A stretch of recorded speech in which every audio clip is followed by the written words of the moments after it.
नमस्कार, स्वागत है आपका संभाग पोस्ट न्यूज में। आइए करते हैं खबरों की शुरुआत।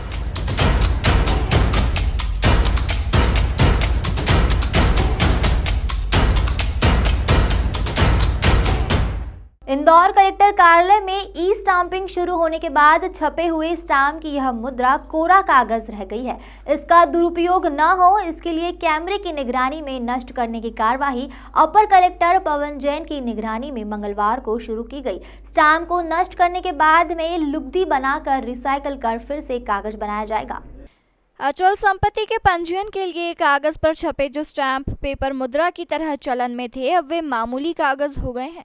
मध्य प्रदेश में संपत्ति के पंजीयन के लिए वर्ष 2015 में ई स्टाम्पिंग व्यवस्था शुरू हुई थी, जिसे राज्य सरकार 7 साल बाद ऐसे 6,000 करोड़ रुपए के स्टैंप पेपर को मंगलवार को नष्ट किए गए। इनके इतने छोटे छोटे टुकड़े किए गए कि इनको कोई जोड़कर दुरुपयोग ना कर सके। स्टाम्प पेपर के विनष्टीकरण की पूरी प्रक्रिया सीसीटीवी कैमरे की निगरानी में की गई। इंदौर में लगभग 1100 करोड़ रुपए के स्टाम्प पेपर नष्ट किए जाएंगे। इसके लिए बाकायदा एक समिति बनाई गई है। इसमें प्रशासन, पंजीयन एवं मुद्रांक विभाग और जिला कोषालय के अधिकारी शामिल है। राज्य सरकार पूरे प्रदेश में एक साथ यह स्टाम्प पेपर नष्ट करने जा रही है। इंदौर सहित भोपाल, ग्वालियर, जबलपुर, उज्जैन, रीवा आदि जगह यह प्रक्रिया शुरू की जा चुकी है। इसके लिए कुछ कंपनियों को ठेका दिया गया है। ठेकेदार मशीन लगाकर प्रशासनिक समिति की निगरानी में इन स्टाम्प पेपर को नष्ट कर रहे हैं। इसके बाद वह इन कागज के टुकड़ों को अपने साथ ले जाएंगे। बताया जाता है कि स्टाम्प पेपर के इन छोटे छोटे कतरों की लुगदी बनाकर इन्हें रिसाइकल कर फिर से कागज बनाया जाएगा। अपर कलेक्टर पवन जैन ने बताया कि शासन के निर्देशानुसार इंदौर के जिला कोषालय में रखे स्टाम्प पेपरों को नष्ट करने की प्रक्रिया शुरू की गई है। इसमें सभी जो हमारे कोषालय हैं, ट्रेजरीज हैं, उसमें रखे हुए थे, तो शासन स्तर से ही वेंडर फाइनल हुआ है। हम लोगों ने इसकी लिस्टिंग करके पहले बता दिया था कि 500, 1000, 2000, 5000, 15,000 इस तरह के स्टैम्प पेपर थे जो कि 2015 से प्रचलन में नहीं थे। उनके विनिष्ट करने की कार्रवाई चल रही है और इसकी विनिष्ट करने की कार्रवाई के लिए कलेक्टर साहब के निर्देश आदेश अनुसार एक कमेटी बनाई गई है, जिसको मैं हूँ, मेरे साथ में मोरे साहब हैं जो कि हमारे सीनियर रजिस्ट्रार हैं, और साथ में कोषालय अधिकारी हैं बघेल साहब। ये पूरी टीम है और सीसीटीवी कैमरा लगे हुए हैं, पूरी तरह से कवरेज है।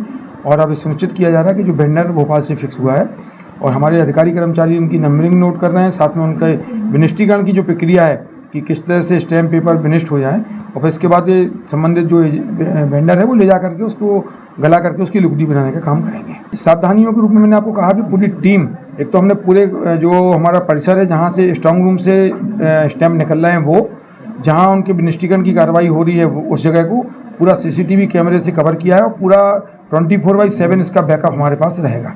7 से 8 दिन में हम सारे स्टैम्प जो हमारे पास है उनको विनिष्ट कर देंगे, और उसके बाद वेंडर जो फाइनल हुआ है वो यहाँ से ले जाकर एक पर्टिकुलर कंपनी है, वहाँ जाकर जिसको ऑर्डर मिला है वो उसको गला करके उसकी लुगदी बनाने का काम करेंगे। ट्रांसपोर्टेशन के दौरान भी कुछ इसमें क्योंकि अब सारे पेपर विनिष्टी हो जाएंगे तो विनिष्टीकरण के बाद तो मुझे लगता है सारी चीज़ें समाप्त हो जाएंगी, बट उसके बाद भी वेंडर की जवाबदारी रहेगी कि वो पेपर ले जा करके उसकी फाइनल डिस्पोजल करे उसका। पंजीयन एवं मुद्रांक विभाग के अधिकारियों के अनुसार प्रदेश में सर्वाधिक स्टैंप पेपर इंदौर और उज्जैन के जिला कोषालयों में रखे हुए हैं।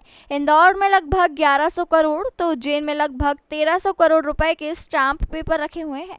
यह 500, 1000, 5000, 10,000, 15,000, 20,000 और 25,000 रुपए कीमत तक के हैं।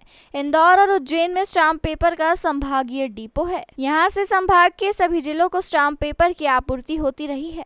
वर्ष 2015 में स्टाम्पिंग व्यवस्था शुरू होने के बाद इन स्टाम्प पेपर का उपयोग बंद हो चुका है।